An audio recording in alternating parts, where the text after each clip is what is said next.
Hey, welcome back to the Meet Mark podcast, episode number 3. Again, this is Mark Howley.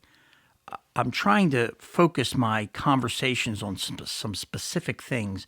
And this time, I want to talk about vendor selection and management. I don't know how much that's being done by a given company that might be listening to this. We were a B2B business. We sold flexible packaging, which is bags. Think of the coffee bags that you see in Starbucks. That foil bag or paper bag. Not too many paper bags. We were big in that, custom printed ones for small to premium roasters. Serviced some 4,000 to 5,000 of them. We also did custom printing, and vendors were a huge part of it. We used a small group of vendors that we had vetted. They were our suppliers. We brought it in. We carried the receivables. We did all that stuff. And that can be a pain in the butt sometimes. And it takes a lot of time. Don't lose sight of one thing. There are great people out there. There are fantastic people out there. Moral, ethical, honest, hardworking, funny, and they're from a different culture than ours.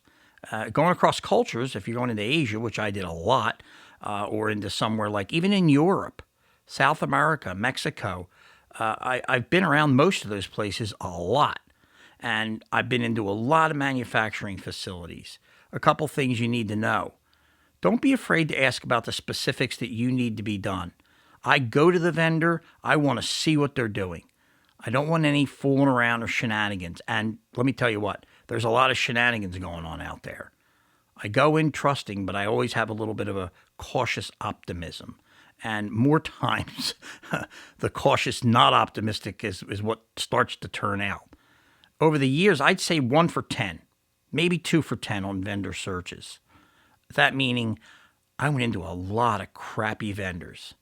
But there's no need to tell them that. They take pride in their business. That's all that matters. We may not like it, but they take pride in it. If they are going to be a vendor to ours, we need to make sure that they follow our quality control, or we come to an agreement as what's good, what's bad. And those rules need to be followed. I called them a certificate of conformance. It went from everything to color, dimensions, bag size, all of that. And it was hard work getting people to do that consistently. We're selling millions of bags every year at the time. And over a 20-year run, we did well. We did very well in customer retention. We're proud of it. And the company who bought us continues to do well, which I think is great for them and leaves me with a sense of pride. But finding good vendors is not easy, and keeping and being diligent on them is not easy. You got to know what they're doing. You ultimately got to get to know the people. You got to get to the point where, yeah, there's a mistake. Sometimes you don't know what the mistake is. Neither company, and you search and search, and really, it's just, did you document it right? Did they document it right? You don't know. So there's always some weird thing. The question is, do you know the vendor enough that you solve that? Sometimes that means you take a little bit of a crack on the chin, but you do that in the benefit of a longer-term relationship. And in turn, usually the vendor will do that, just solve things by saying, okay, this one I'll take.